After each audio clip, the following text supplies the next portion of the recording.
Alhamdulillah wa salatu wa salam ala rasulillah wa ala alihi wa sahbihi wa man walah. Nous avons abordé dans le sermon dernier la notion du repentir, ses conditions et ses étapes. Le repentir, en général, concerne une faute. Et cette faute n'est pardonnée par le Seigneur que lorsqu'elle est connue, reconnue, regrettée et réparée. Voilà les conditions du pardon de Dieu à l'égard d'une faute grave. On va voir que la tauba, le repentir, ne concerne que les fautes graves, puisque les fautes vénielles restent inévitables.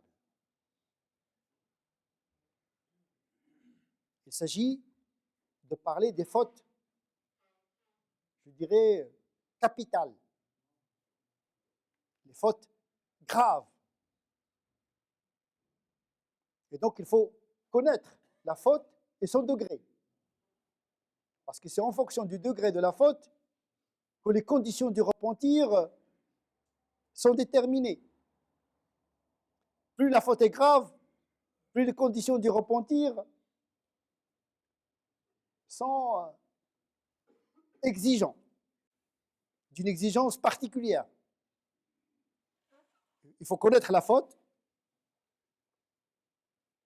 il faut la reconnaître, la regretter et la réparer par l'istighfar ou bien par des actes expiatoires d'affranchissement, de réparation. Mais il se peut que la faute n'est pas bien distinguée, par ignorance ou par manque de discernement dans l'intention.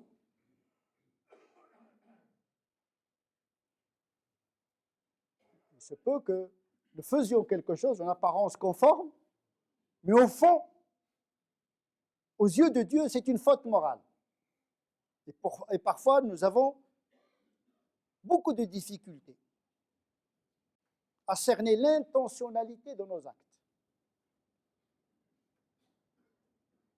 D'instaurer un tribunal de conscience juste, c'est-à-dire nous transformer en personnes capables de se juger soi-même avec un scrupule, un examen de la conscience et des motivations. Il se peut que nos motivations soient floues pour nous, à cause des passions, à cause de la faiblesse, à cause de nos inclinaisons. Et là, il est parfois très difficile de se repentir de ce type de faute. C'est pour cette raison que le législateur, le Seigneur, Allah subhanahu wa ta'ala, nous a donné un instrument qui nous permet de réparer les fautes qui pourraient être graves mais inconscientisées par le biais de l'istighfar. On a dit que le tawba, le repentir, ce n'est pas l'istighfar. L'istighfar, c'est le fait de demander verbalement le pardon à Dieu. Astaghfirullah. Laquelle formule est introduite dans le dhikr, l'invocation. L'istighfar, c'est une invocation. Que vous soyez fautif ou pas, conscient de la faute ou pas, l'istighfar doit être une pratique, un wird, un dhikr. Le prophète sallallahu alayhi wa sallam dit que je dis l'istighfar 100 fois la journée. C'est-à-dire, je dis astaghfirullah, astaghfirullah, je demande pardon à Dieu.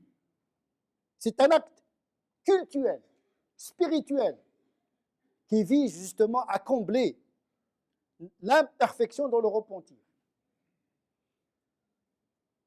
Aussi, Allah subhanahu wa ta'ala, par sa miséricorde, n'a pas exigé le repentir de toutes les fautes. Sinon, ce serait invivable, impraticable. L'excès de scrupules pourrait causer une inhibition morale et spirituelle, ce qu'on appelle l'ouest-ouest. C'est pour cette raison que Dieu ne demande le repentir qu'à l'égard des fautes graves, conscientisées, flagrantes, justement pour orienter vers l'essentiel, l'agir et la pensée et le spirituel du musulman. À commencer par les graves péchés, tels que la négligence du culte. Celui qui néglige les 5 prières, il a négligé le 2e pilier de l'islam. Celui qui néglige le jeûne du mois de Ramadan, il a négligé un des piliers de l'islam. Donc il faut commencer par réparer justement les imperfections ou les manquements à l'égard de ce droit divin. Parce que le culte, c'est un droit divin. Le reste du halal, du haram, c'est un droit humain entre l'homme et lui-même, entre l'homme et les autres, mais qui s'incarne également dans le droit divin, puisque c'est Dieu qui veut cette moralité qu'elle s'instaure entre les hommes pour garantir l'ordre de l'humanité. La loi morale, la charia, elle vise l'ordre. C'est comme les forces physiques. Faillir à ces normes, c'est créer le désordre, ce qu'on appelle le fasad. Et donc, le repentir doit se concentrer sur les fautes graves, ce qu'on appelle le kaba'ir. L'impiété filiale, rompre ses liens filiaux avec ses parents, par exemple. Tuer une âme innocente, c'est un péché grave. Le simple istighfar ne peut pas réparer ce crime. C'est le repentir, le regret et la réparation, c'est-à-dire la transformation, se transformer d'un criminel à quelqu'un utile pour le monde. Le tawbah, il a ses symptômes. Quelqu'un qui se repent et se transforme moralement, il évolue, il ne reste pas au même niveau. La tawbah, c'est une transition d'un état inférieur à un état supérieur, un état moral et spirituel inférieur à un état plus élevé. Si on fait le repentir et on reste au même niveau moral, c'est un repentir, oui, mais imparfait. Le faux témoignage également, qui vise à prendre le droit des autres. La fornication, etc. Ça suscite d'abord une prise de conscience de la gravité qui va nourrir le sentiment de regret avec la promesse de ne plus refaire la faute. Parce que si on se repentit, on regrette avec l'intention de récidiver, ce n'est pas un repentir. Il faut promettre à sa conscience et à Dieu que je ferai tout pour éviter la faute. Il se peut que l'individu récidive, peu importe, mais avoir l'intention de récidiver, c'est autre chose. La récidive est fort probable que l'individu refait la même faute. Mais ne pas avoir l'intention de ne pas récidiver, c'est ça qui est la faute grave. Mais tant que l'individu perpètre la faute, regrette et promet de ne pas la refaire, tant qu'il récidive, il est sur le bon chemin. Ce qui est demandé aux musulmans, c'est d'avoir la bonne intention, la bonne volonté et de marcher en fonction de ses capacités. La yukallifullahu nafsan illa wus'aha. Ça veut dire le champ du possible. Mais attention, il faut explorer les champs du possible. Le possible, ce n'est pas le laxisme. C'est-à-dire, la yukallifullahu nafsan illa wus'aha. De toute façon, Dieu ne me demande que ce que je suis capable de faire. Mais encore faut-il savoir ce dont tu es capable. Donc il ne faut pas que le verset soit un argument de laxisme et de paresse morale.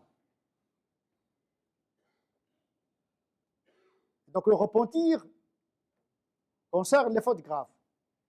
Les prémices des fautes graves, parce que chaque faute grave contient des prémices, comme la fornication. Elle ne vient jamais d'un seul coup. Il y a le regard, le toucher, etc., puis hop, on est dans la faute.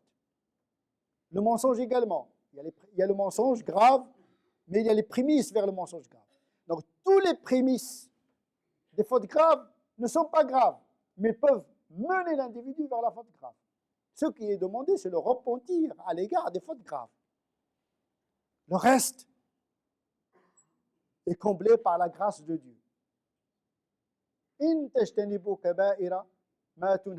Si vous évitez les graves fautes que nous vous avons interdites, Dieu vous pardonnera le reste. Donc Dieu nous invite à nous concentrer sur ce qui est grave. Lui, il va s'occuper des fautes venielles et des fautes inconscientisées. D'un côté, l'istighfar, il répare ses imperfections, mais également, il y a la grâce gratuite d'Allah subhanahu wa ta'ala qui efface les petits péchés, mais à condition de faire l'effort d'éviter les graves. نسأل الله عز وجل أن يجعلنا من الذين يستمعون القول فيتبعون أحسنه أولئك الذين هداهم الله وأولئك هم أولو الألباب اللهم اهدنا فيمن هديت وعافنا فيمن عافيت وتولنا فيمن توليت وبارك لنا فيما أعطيت وقنا واصرف عنا شر ما قضيت فإنك تقضي ولا يقضى عليك إنه لا يذل من واليت ولا يعز من عاديت تبارك ربنا وتعاليت اللهم صل على سيدنا محمد وعلى آل سيدنا محمد كما صليت على سيدنا إبراهيم وعلى آل سيدنا إبراهيم وبارك على سيدنا محمد وعلى آل سيدنا محمد كما باركت على سيدنا إبراهيم وعلى آل سيدنا إبراهيم في العالمين إنك حميد مجيد سبحان ربك رب العزة عما يصفون وسلام على المرسلين والحمد لله رب العالمين.